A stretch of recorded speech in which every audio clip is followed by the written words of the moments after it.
தூய யோவான் எழுதிய நற்செய்தி பிரிவு 6 இறை திருவசனம் 38.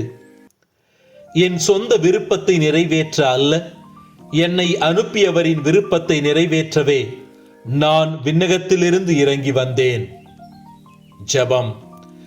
இறை திருவுளத்தை இனிதாக நிறைவேற்றிய தந்தையே, உமது வாழ்நாளெல்லாம் இறைவனின் விருப்பத்தை நிறைவேற்றுவதை மட்டுமே உமது ஒரே குறிக்கோளாக நீர் கொண்டிருந்தீர்.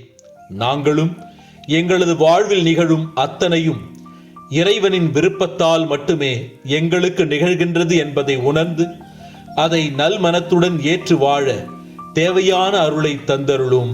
ஆமென்.